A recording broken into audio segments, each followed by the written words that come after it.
કેમ છો મિત્રો? મજામાં? વામજા એજ્યુકેશનમાં તમારું હાર્દિક સ્વાગત છે. આજના વિડીયોમાં, આજના લેક્ચરમાં, આજના ટોપિકમાં આપણે એક સરસ મજાનો ગુજરાતીનો નિબંધ જોવાના છીએ. આજના નિબંધનો આપણો ટોપિક રહેશે ઝાંસીની રાણી લક્ષ્મીબાઈ. મિત્રો, આ નિબંધ મૂકવાનું કારણ એટલું જ છે, તમને નિબંધ ગોખાવાનું કારણ નથી, પરંતુ એટલું જ કારણ છે કે તમે ઝાંસીની રાણી લક્ષ્મીબાઈ વિશે કોઈ પણ નિબંધ પૂછે તો આમાંથી તમે અમુક વસ્તુ તમને યાદ હોય તો તેમાં તમે તે લખી શકો.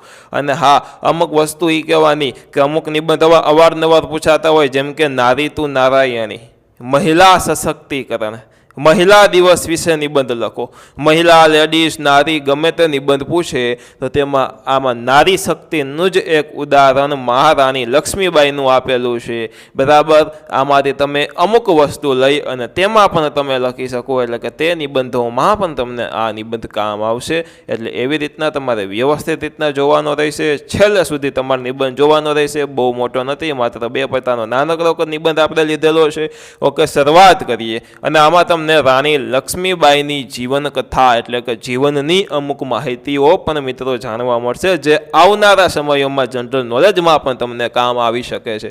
જોઈ લઈ તો કે ઝાંસીની રાણી લક્ષ્મીબાઈ મરાઠા શાસિત ઝાંસી રાજ્યની રાણી હતી. શું હતું તો કે ઝાંસી નામનું રાજ્ય હતું ને આ રાજ્યની રાણી હતી. સન 1857ના ભારતીય સ્વતંત્રતા સંગ્રામની નાયિકા હતી અને તેમનો જન્મ કાશી એટલે કે વારાણસીમાં થયો હતો. મૃત્યુ ગ્વાલિયરમાં થયું હતું અને તેમના બાળપણનું નામ મણિકર્ણિકા હતું. મણિકર્ણિકા નામનું મૂવી એટલે કે પિક્ચર પણ આવેલું છે, જેમાં પણ આ ઝાંસીની રાણીની બાયોગ્રાફી એટલે કે તેમના વિશે જ માહિતી આપેલી છે. બરાબર, પણ પ્રેમથી બધા તેમને મનુ કહીને બોલાવતા હતા અને તેમના પિતાનું નામ મોરપંત તાંબે હતું અને તેઓ એક મહારાષ્ટ્રીયન બ્રાહ્મણ હતા. એટલે કે મહારાષ્ટ્રના એક બ્રાહ્મણ, અને મહારાષ્ટ્રીયન બ્રાહ્મણ કહેવામાં આવે છે, તે હતા. તેમના માતા ભગીરથીબાઈ એક સુસંસ્કૃત, બુદ્ધિમાન અને ધાર્મિક મહિલા હતા. સંસ્કૃત જાણનાર, બુદ્ધિમાન અને ધાર્મિક મહિલા તેઓ હતા. આગળ જોઈએ છીએ તો કે મનુ એટલે કોણ? મણિકર્ણિકા. બરાબર, એટલે કોણ? રાણી લક્ષ્મીબાઈ. મનુ જ્યારે 4 વર્ષની હતી ત્યારે તેમના માતાનું મૃત્યુ થઈ ગયું હતું અને તેમનું પાલન પોષણ પિતાએ જ કર્યું. કોને? તો કે તેમના પિતાએ જ મણિકર્ણિકાનું અથવા તો મનુનું પાલન પોષણ કર્યું. બરાબર, મનુએ બાળપણમાં જ શાસ્ત્રોની શિક્ષા સાથે શસ્ત્રોની શિક્ષા પણ લીધી. બરાબર, શિક્ષાને પ્રાપ્ત કરવાની શરૂ કરી. શાસ્ત્રોની શિક્ષા લીધી, સાથે સાથે શસ્ત્રોની પણ મિત્રો તેઓએ શિક્ષા લીધી, નોલેજ લીધું. તેમનું લગ્ન 1842માં ઝાંસીના રાજા ગંગાધર રાવ નિવાલકર સાથે થયા. કોના? તો કે ઝાંસી ગામ તેમના રાજા ગંગાધર રાવ નિવાલકર સાથે થયા હતા અને તે ઝાંસીની રાણી બની. પછી શું બન્યું તો કે ઝાંસી છે તેમના રાણી બન્યા. એના ઉપરથી ઝાંસીની રાણી લક્ષ્મીબાઈ કહેવામાં આવે છે. લગ્ન સમયે તેમની ઉંમર માત્ર 14 વર્ષની હતી. માત્ર 14 વર્ષના તેઓ હતા. 14 વર્ષે જ તેમના લગ્ન થઈ ગયા હતા. વિવાહ પછી તેમનું નામ લક્ષ્મીબાઈ મૂકવામાં આવ્યું હતું. શું? વિવાહ પછી નામ ફરી જતા મહિલાઓના નામ પણ ફેરવવામાં આવતા, એમાં આમનું નામ લક્ષ્મીબાઈ મૂકવામાં આવ્યું હતું. એટલે ઝાંસીના રાણી લક્ષ્મીબાઈ, ઝાંસીની રાણી લક્ષ્મીબાઈ એવી રીતના તરીકે ઓળખાય છે.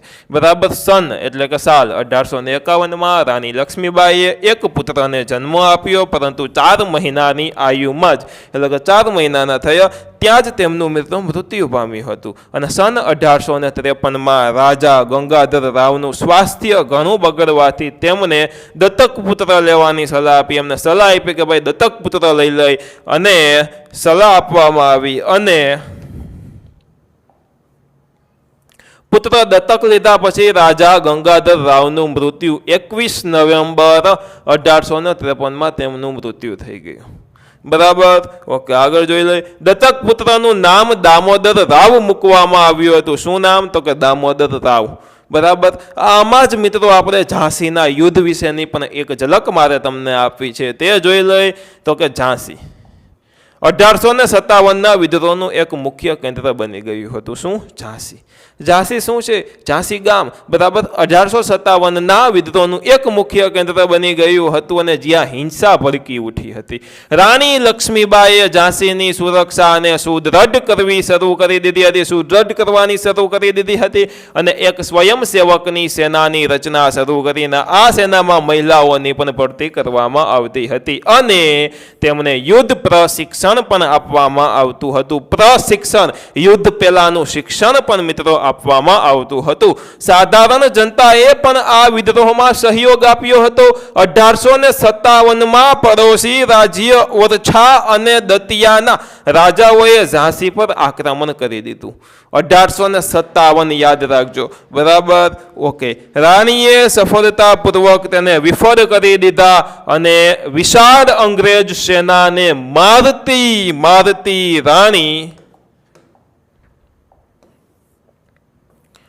તેમની પકડથી દૂર નીકળી ગઈ અને અંગ્રેજ સૈનિક પણ રાણીનો સતત પીછો કરતા રહ્યા અને છેવટે ગ્વાલિયરમાં બંને વચ્ચે ધમાસાન લડાઈ થઈ.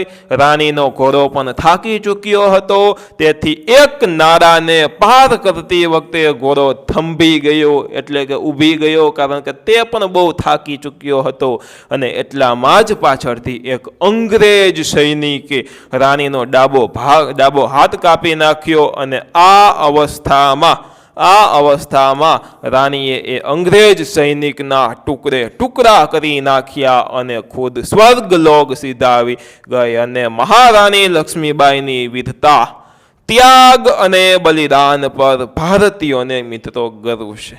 આ છે આપણા ભારતની નારી, ભારતીય નારી, બરાબર. હમણાં જ મહિલા દિવસ ગયો, બરાબર. એમાં પણ આપણે મહિલા દિવસ વિશે પણ એક નિબંધ મૂકેલો છે. મહિલા સશક્તિકરણ વિશેનો પણ એક અલગ નિબંધ મૂક્યો છે. જે તમે ન જોયો તો જરૂરથી જોઈ લેજો. આની સાથે સાથે સરસ મજાનો આપણો રાણી લક્ષ્મીબાઈનો નિબંધ પૂર્ણ કરીએ છીએ. નિબંધ લેખનમાં પણ તમને આ કામ આવી શકે અને આવનારા જીવનમાં તમારા જનરલ નોલેજને લગતી તમે ઘણી બધી એક્ઝામો આપવાના છો. તે એક્ઝામમાં તો આ નિબંધ તમને કામ આવશે અને આવશે. આમાંથી લીધેલી માહિતી તમને ક્યાંક ને ક્યાંક કામ આવશે. ઓકે મિત્રો, આજે એટલું જ રાખવાનું છે. મજા આવી છે તો વિડીયોને લાઈક કરો, ચેનલને સબસ્ક્રાઈબ નથી કરી તો સબસ્ક્રાઈબ કરીને બેલ આઇકન દબાવો અને આ વિડીયોને તમારા મિત્રો, પરિવાર, દોસ્તો સાથે શેર કરો. ફરી મળશું એક નવા વિડીયો સાથે. ફરી પધારજો. બાય. જય હિન્દ, વંદે માતરમ. આવજો. ધન્યવાદ. અને સાથે સાથે એક નવી માહિતી મારે તમને આપવાની કે આપણી બીજી ચેનલ એટલે કે શિવમ વામજા ચેનલમાં આપણે એક નવી શરૂઆત કરેલી છે, જે છે યુટ્યુબ શોર્ટ્સ ફીચર્સ છે તેમની શરૂઆત કરેલી છે. યુટ્યુબ શોર્ટ્સ મૂકવાના શરૂ કરેલા છે અને આ શોર્ટ્સ વિડીયોમાં મારું એક જ લક્ષ્ય છે કે તમને મારે બહારનું નોલેજ આપવું, બુકથી બહારનું નોલેજ આપવું. આપણે નવા ફેક્ટ્સ જોશું, નવું નોલેજ હું તમને આપીશ, બરાબર. ઘણી બધી આવી મહિલાઓ છે તેમના વિશે તેમાં નોલેજ મળશે. ત્યારબાદ બીજા મહાપુરુષો છે તેમના અમુક ફેક્ટ્સ મળશે, તેમની જીવનની અમુક વાતો, જીવનની અમુક કહાનીઓ મળશે. અમુક વસ્તુઓ એવી છે, અમુક રહસ્યો પૃથ્વી પર એવા છે જે હાલ સુધી પણ ઉકેલાના નથી, બરાબર. અમુક વસ્તુ એવી છે કે માનવ શરીરની અંદર આત્મા રહેલી છે, તો આત્માને શું વજન હોય તો કેટલું વજન હોય, આવી બધી માહિતી ઘણા વૈજ્ઞાનિકો આવા પ્રયોગ કરેલા છે તેમની માહિતી, બરાબર. આવી અલગ અલગ દુનિયાભરની માહિતી તેમાં મૂકવાના છીએ આપણે, જેથી કરીને તે ચેનલને સબસ્ક્રાઇબ ન કરી હોય તો જરૂરથી કરજો અને આપણા બધા શોર્ટ્સને તમે જરૂરથી લાઈક કરીને વધાવજો. ઓકે મિત્રો, ધન્યવાદ. આવજો.